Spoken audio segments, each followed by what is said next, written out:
Hi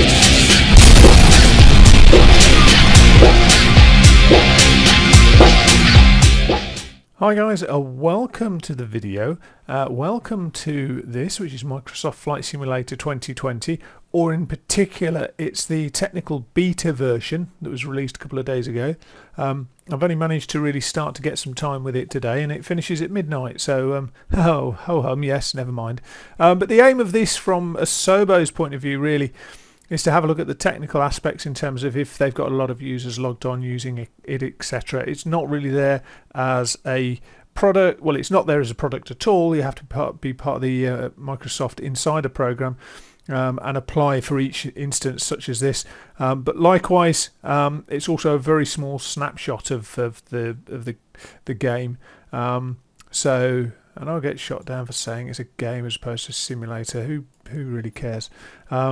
Release notes, blah, and then it brings you into the front end, the UI, which I really like. It's very reminiscent of 2020, but it is unique with its own flavour to it, and actually I prefer it as the aesthetics rather than a huge wall of windows then going to the world. I just like the way it is. Very limited access to stuff, so there is career mode. I've not really had the time to go into it. I'm sure there's a couple of other people will have, but I haven't had a chance to go into it. World photographer, I'll be honest, I don't know anything about it, but it doesn't excite me.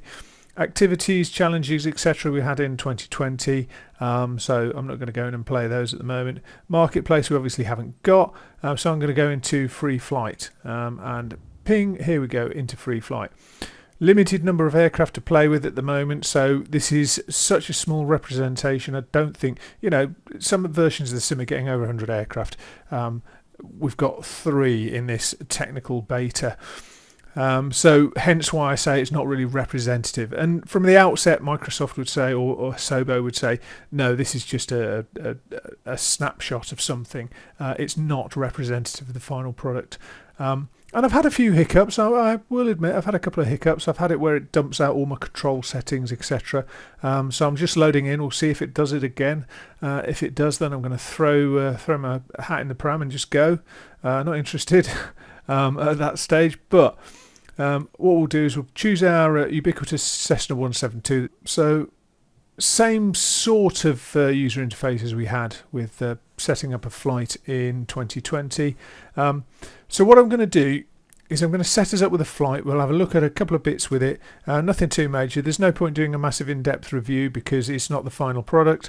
We're just having a very quick look. But what I'll also do at the end is I'll bring in a little bit in terms of what I've seen, and I'm not a performance expert on these things, but what I've seen in terms of the performance when you look at it through the lens of Msi Afterburner, to have a look at what the computer's doing in terms of allocating resources. And that's something that is particularly pertinent if you compare this to 2020 to, actually I'm going to have a very brief comparison with X-Plane 12 at the end, and we'll see the differences, particularly between 2420 and X-Plane. You'll see there's a fundamental shift in how the things operate, which is quite interesting. But nonetheless, what we'll do is we'll have a very quick look. With the way it works now, so I'm just going to choose, let's go for an old favourite, shall we? Innsbruck. I'll just go and have a look at it. So I do like the way it does this map. It's very nice with the topography, very, very nice with the green, and set as departure airport. Flight conditions will have to change because it'll be pitch black over there, I would have thought at the moment. Preset, what preset are we having? Should have a few clouds, make it look pretty, and we'll put it into summer because it does have season. In fact, let's just leave it with October for the minute. Just change the time so that we've got a bit of daylight to look around. Save and go back.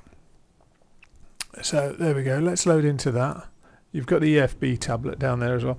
As I say, it's only been accessible for 2 days, and even within that time, people like myself haven't always had the free 2 days to have a look at it, but I do like the way it zooms in.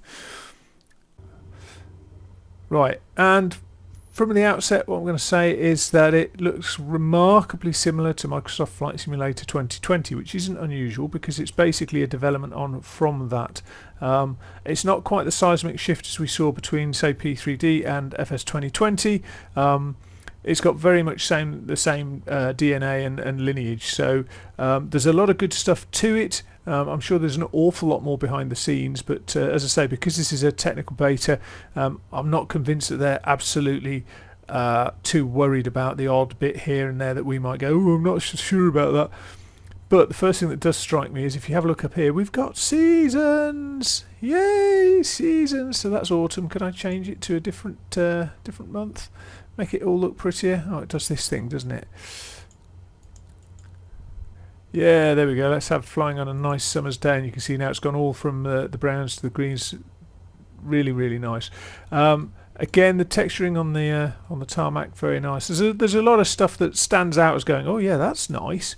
And there's a lot of other stuff where if it's pointed out, you go, yeah, I get that now. So anyway, what we'll do is we'll have a quick look at Msi Afterburner, because I think this is a tool, if you're not familiar with it, where you can have a look at what's happening with your PC in terms of its behavior and the software and its use of resources. So I'm going to put that side of it back there.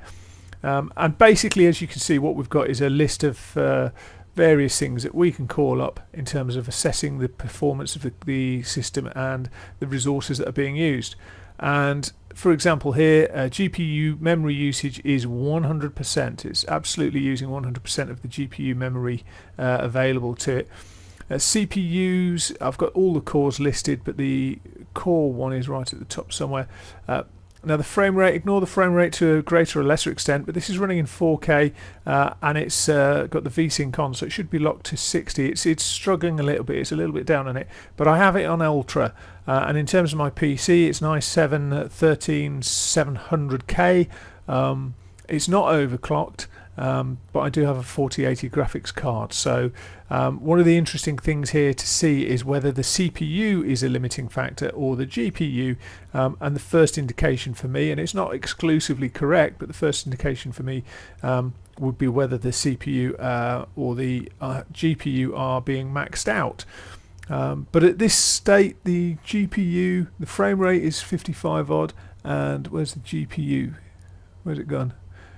GPU 96%, so it's pretty much up to the top of using all of the capacity of the GPU, which is not something that you could have said with FSX back in the day. And then if I come back up here, here's the one that's significant for me, is CPU temperature is absolutely fine at 76.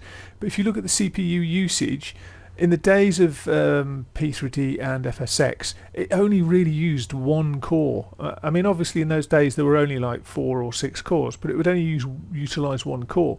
Now with modern machines, I think this one's got 24 cores in the CPU. But you can see it'll have certain ones where it uses a lot of resources, uses it a lot, so 80% in CPU 1, and then others where it's lower, so 2 is very low indeed at 30%. Then we're back up to 70. But the key thing here, and we're down at 20 for this one, the key thing, and I'll be honest, I don't know which of these CPU cores are P cores. Is it P cores and E cores, performance and whatever? But there's different types in an Intel these days, and I don't know which ones are which, but it's obvious that some are being used more than others. But the most important thing is, compared to days gone by, virtually all of them are in some form of use. This one down here, for example, is only using 4% of its capacity.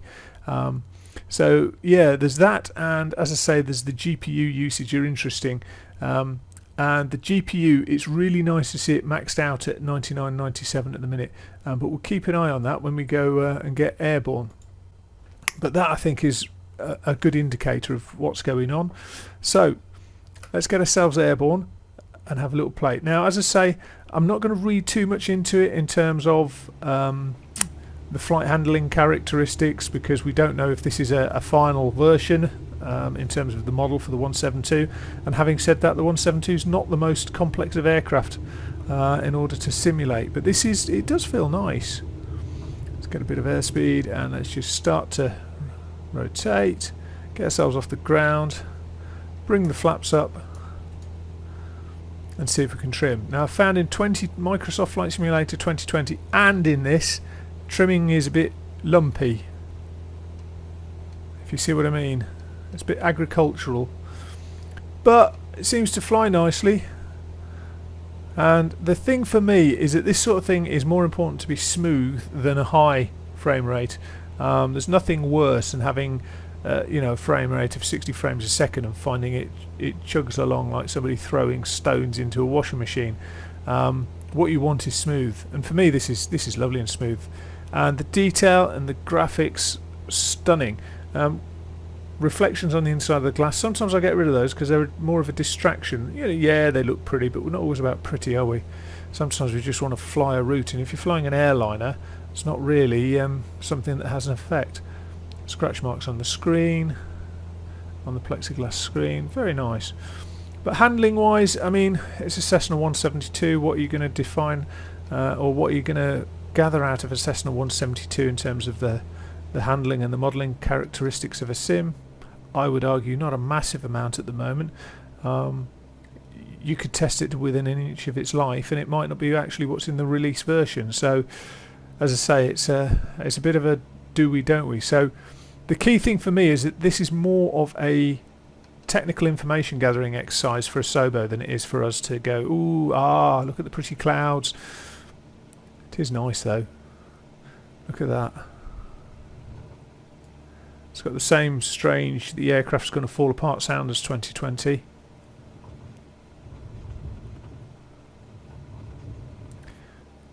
And yeah, it's just very stable. It's a Cessna 172, isn't it, at the end of the day?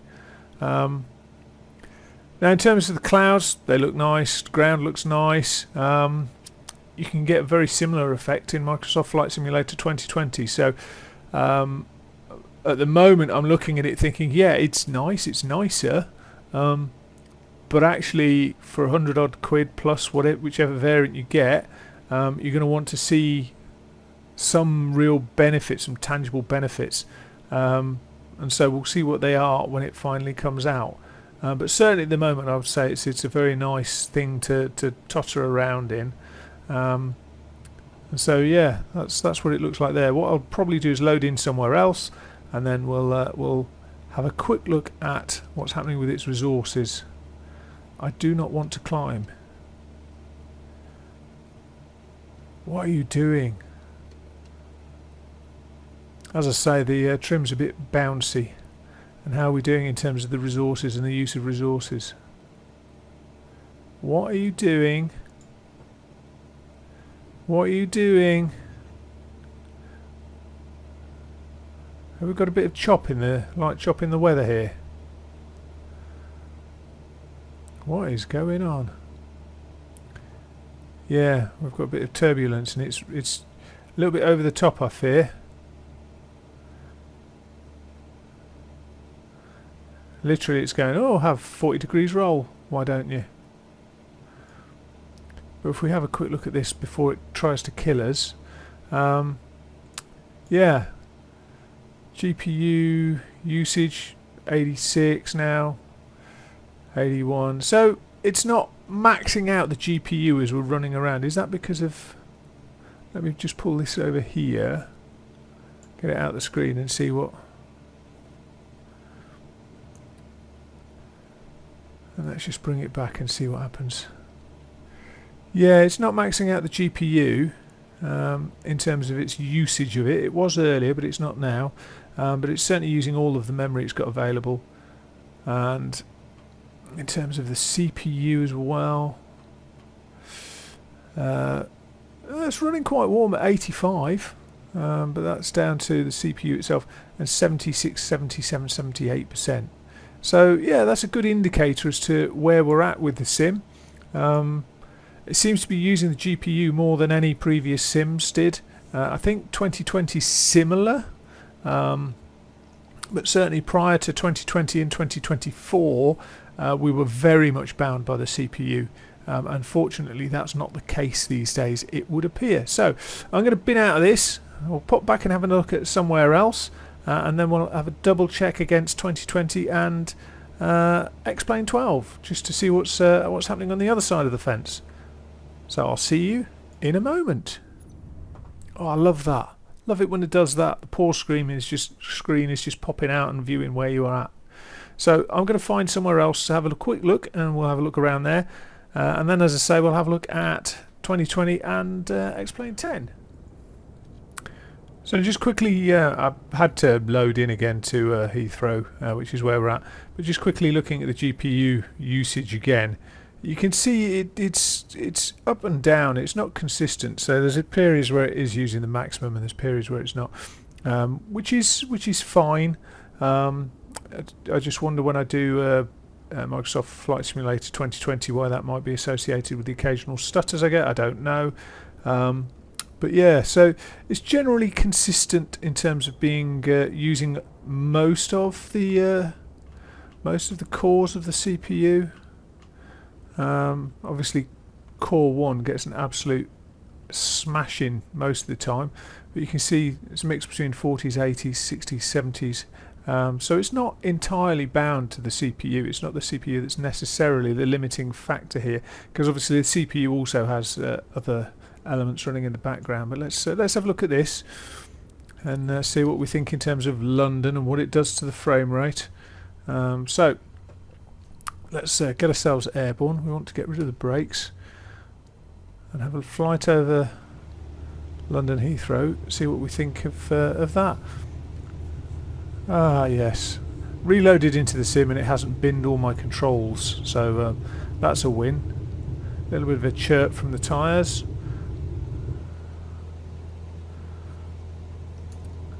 Raise the flaps.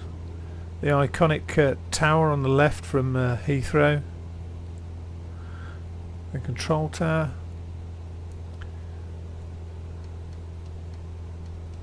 Yeah, I'm not keen on how aggressive the trim is.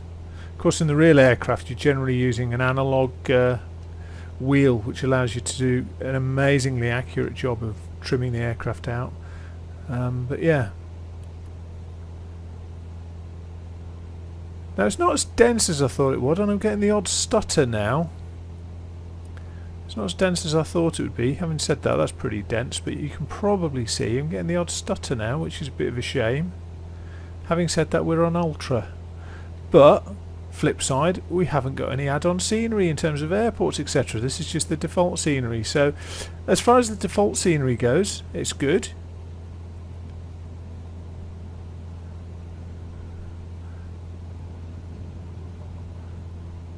And what we'll do is we'll just give it something to think about in terms of the graphics, all the stuff it's having to load in, and then we'll have a look at what we're getting in terms of the I do like it the way it does that. So let's bring this over. CPU usage has been high throughout most of the cores. Looking at that, this one's been a bit low, so it is distributing the workload amongst the various cores, which is good to see. What have we got here? Frame rate, a couple of blips, but largely locked at 60. GPU 1 temperature steady, and GPU 1 usage, as you can see, is all over the place. And I'll show you X-Plane 12 because that's interesting. And then the GPU temperature, memory usage is just maxed out. And again, we've got the cores. They're all contributing something to it, which is something that P3D and FSX never did. So, right, what I'll do is I'll load in 2020 and we'll have a quick look at that. So, here we are in our old favourite Microsoft Flight Simulator 2020. And it's not a million miles apart, really. So this is all default. I haven't got anything loaded in. Or is it? No, I have got stuff loaded in by the looks of that, haven't I? Yeah. Oh, well, never mind. But anyway, we'll have a quick look, and we'll have a look in London as well. I don't think I've got anything for London loaded in, but we'll have a look. But yeah, if you look at the mountains, etc., it's not a million miles apart. The cockpit styling, obviously, in terms of the way it appears, I think 2024 is probably slightly better.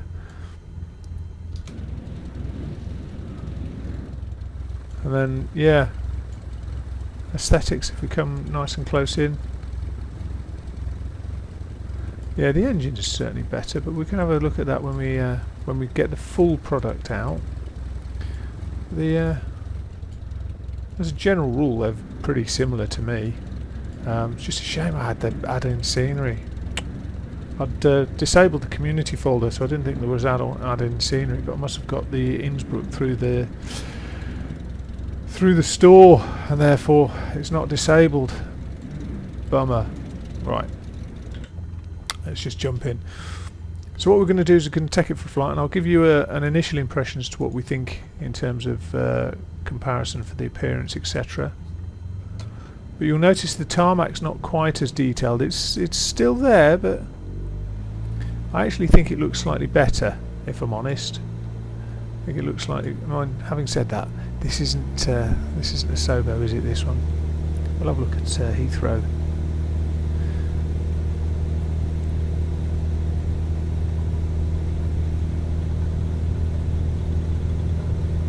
I do like the fact that Microsoft Flight Simulator's got undulations now in the runways. If you ever have a look at Birmingham from the end of one of the runways, oh my god, it's like a mountain range, that place. Right.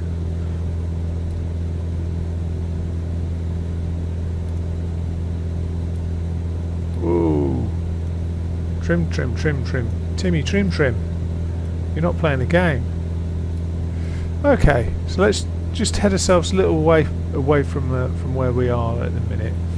It also means it's a bit of a pain because we're quite maxed out then in terms of our requests that we're making to the PC. But we'll fly a little bit away, and then we can have a look. Obviously, what we can do in the meantime is have a look at the handling, and the handling is stable and predictable. It's a Cessna 172. It's very nice, very free flowing. I think the trim's slightly better in this than it is in the newer one in Microsoft Flight Simulator 2024, but that's a personal opinion. And then when we look at the hillsides, really nice. I do like the way they're portrayed by Microsoft Flight Simulator 2020. So we're just getting out of the add-on scenery area here. And I'll be honest, there's a lot to be said for the old sim. I think if you've already invested huge amounts in it, I'm not necessarily inclined to say jump onto the new one immediately. Let it maybe sort itself out, because it's going to have hiccups and bugs. Everything does. It's just the way of the world. So if you're like me and you've got a fairly decent 2020 setup, you might want to not rush necessarily, but graphically this looks very nice. And I have to say that if you were to show me one after the other, I'm not necessarily going to be saying it's a generational shift. Now, we had a generational shift from previous sims to this because this obviously uses Bing Maps for its scenery, and as a result of which we've got a pretty much true to life worldwide, with the exception of where the mapping's poor, representation of the world. Right, let's have a quick look over here. Bring this over. It seems a bit more stable in the air, to be fair, than we had previously. Okay, so let's have a look at what's happening with the CPUs and the GPU. CPU temperature is mixed. It's varying a little bit. We're turning right a little bit here. CPU usage is pretty high in some, but dead in others. If you notice that when we had the 2024 up, what was happening is it would have some that were almost maxed out, which we've got, and then some that were helping out, which they're not really at the minute. Maxed, not really helping. High, not really helping. High, not really helping. So every other core in 2020 is largely not doing a lot. You know, high, not a lot. High, not a lot. Which is interesting. That's a completely different picture from what we saw in 2024. And then if we come down here, the GPU temperature is largely around, not so bothered about that. The frame rate is nailed, absolutely nailed at 60. God knows what the aircraft's doing. I'm just going to accept that if it crashes, it crashes. I think we're flying towards a mountainside here, but we'll just try and turn right with the pedals while we're talking. And then GPU memory is maxed out. But look at the GPU usage in 2020. 50% use of the GPU. So 2024 is making much better use of the resources of the GPU. Now it's not as good as X-Plane does it, but still you can see that it's better than it was with the FSX, P3D, all that lot. It's making better use of cores. So it's still sort of focused on the cores in 2020, whereas in 2024 the GPU is making a much bigger input, which for most people is probably going to be beneficial. It's a significant difference for me, the difference between how they utilise the GPU. One is using the GPU far more than the other. So what I'll do is I'll load us into Heathrow, and we'll see what happens with Heathrow, and I'll be back in a moment. So here we are, back at Heathrow. I'm not entirely, no, I don't think this is stock. Look at these awful buildings over here. Yeah, this is stock FS 2020. So we'll just have a quick look, see what it's doing over here. GPU usage, yeah, we're down at 40%. It's not really utilising the GPU at all, which is arguably the most expensive component of the computer, and we're paying lots of money and not getting the most of it. And likewise, you can see we're still in the world of not all of the cores are contributing to the fight against lag and stutter. But let's have a quick look at what we get here.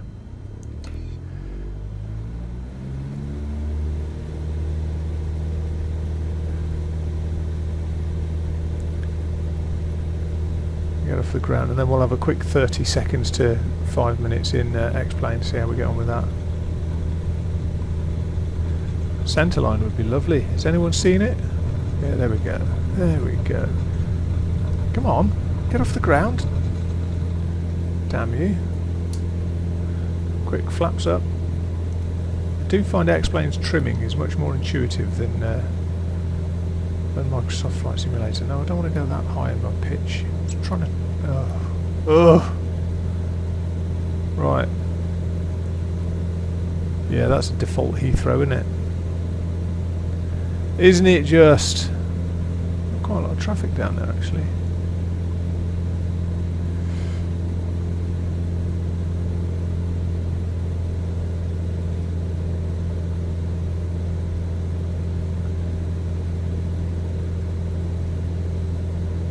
So, yeah.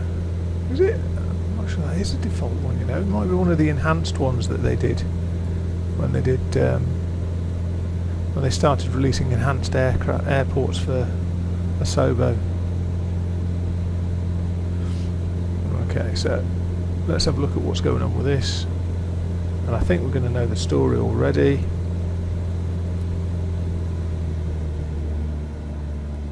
If I bring this over, that's going to be more of the same, isn't it? Yeah, high usage, low, high, low, etc.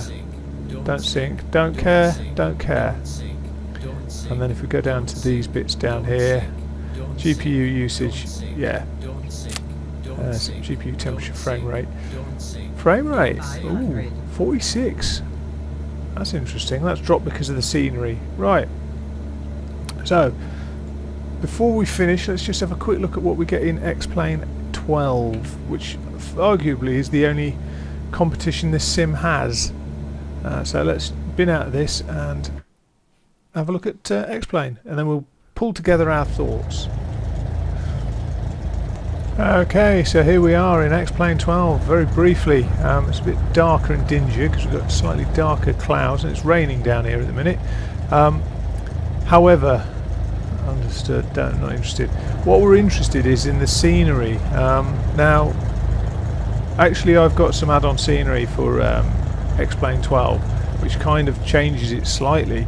But in many respects, actually I say it's the scenery we're interested in. It's not really, it's this here, with the usage of the resources available to the system. So what you can see is we've got a slightly different setup now in terms of X-Plane 12. It's not utilising the cores in the same way as Flight Simulator 2020 was. There's a big variety in the cores. We're back almost to, yeah, some are, some aren't, some are, some aren't. And we'll get airborne and see what it differs. Frame rate is lower generally. That might be because of how much stuff I've got going on, but here's the interesting one. GPU usage is just literally nailed at 99% for most of this. X-Plane 12 and X-Plane indeed over the years has made massive use of the GPU over and above the CPU, so that may well explain some of the CPU variances. So this is FS 2024, and you can see it's making good use of the GPU. This line down here, making good use of the GPU. In fact, is it this one? Oh, I had to reload in, didn't I? That's why. So it does make good use of the GPU. FS 2020 makes rubbish use of the GPU, and then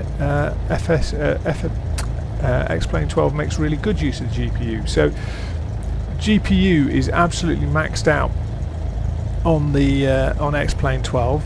It's generally maxed out on Microsoft Flight Simulator 2024, and then it's barely halfway on 2020. And then when you look at the CPU usage, we've got the overall CPU usage, not really, but you can see here that CPU usage is better in terms of, so this is Microsoft Flight Simulator 2020. You can see it's a good one, bad one, good one, bad one, good one, bad one. It's even worse in X-Plane 12, but actually in 2024 it's pretty much, in fact this one's over, 2024 is over here. You can see it's pretty substantial in terms of it's beneficial throughout the range. So I'm just going to load back into 2024. We'll have a quick flight in this. We'll load back into 2024 and see what we think. But the handling has always been something that X-Plane's been renowned for. The handling and the physics. And I do think 2024 is catching up with it. Let's get ourselves off the ground. Obviously we're back to steam gauges, analog instruments in this.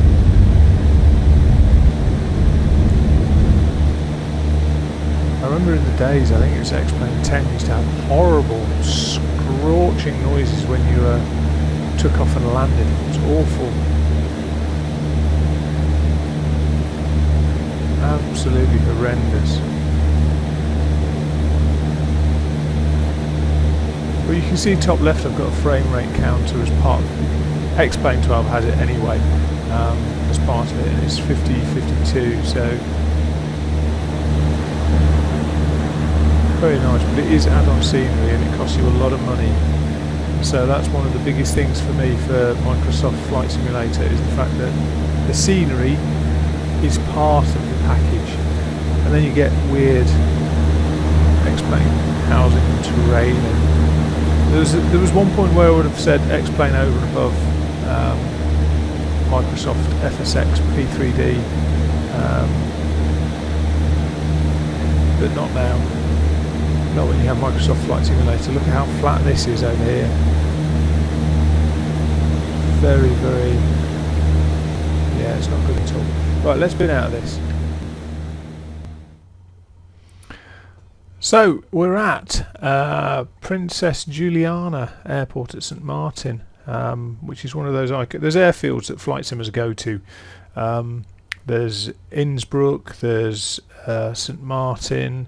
There's just airfields that you'll always find people go to, and depending on what type of flying they're doing will depend on what aircraft and therefore what airport. But this is another one of those. But I'm just looking at the lighting.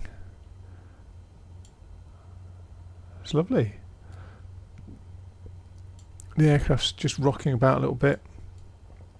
Really, really nice. But I want to fly in daytime because I'm awkward like that. Whoa! That light bloom. So, yeah, let's just have a look through actually.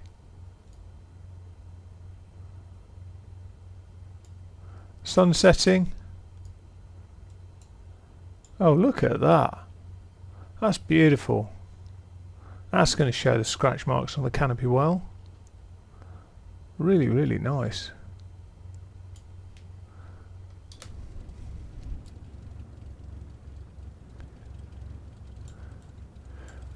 feel we do need some clouds. Yeah. Ooh, look at that. That is a thing of beauty.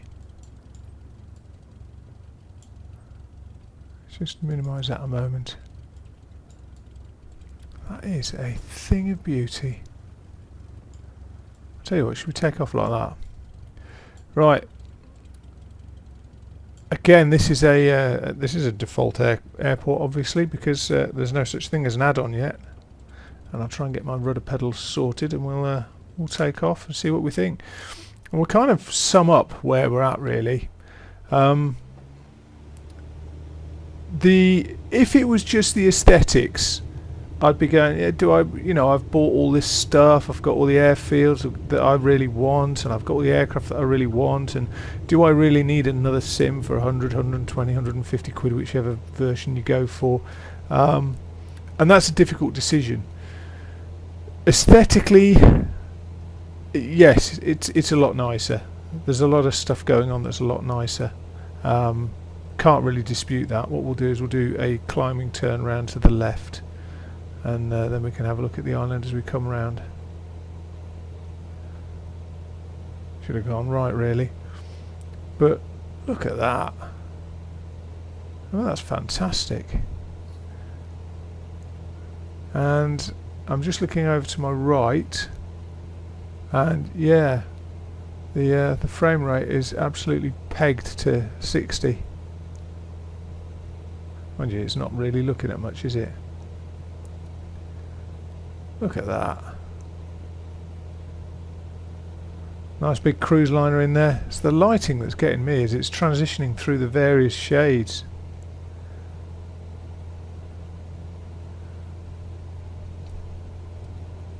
I'm not really one for all the interesting points. I know some people are, but I'm not.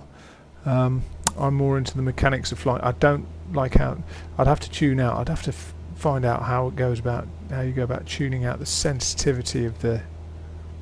I need a bigger dead spot in this, I think. Although I'm tempted to see if I can save my pennies up, save up for a force feedback base. Oh, come on, just trim. No, not that much.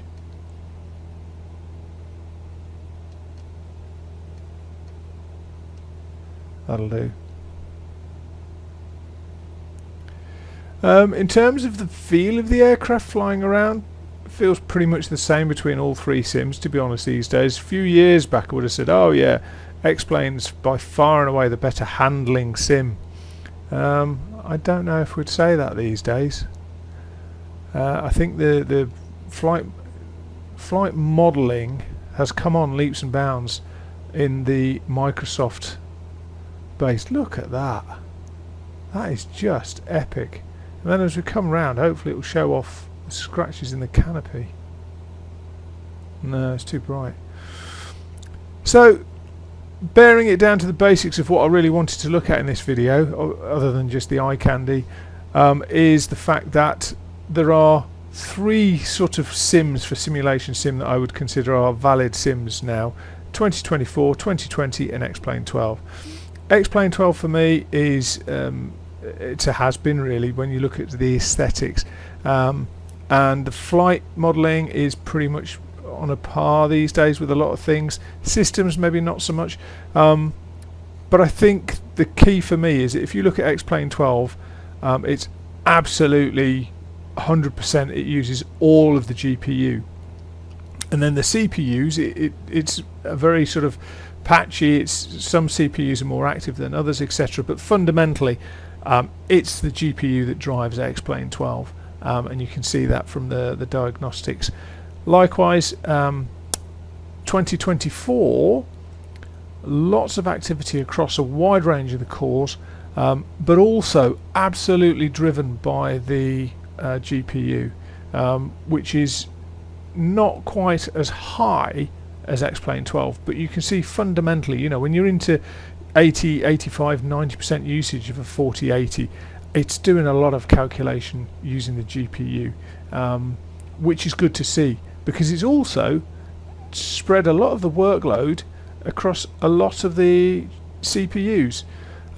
So for me, that's the big takeaway really. Is not, is it shinier, is it newer, is it, you know, the next best thing in terms of graphics? Because if you left me with Flight Sim 2020, I wouldn't be overly upset. You know, I've got it set up the way I want it. Look at the markings on the glass.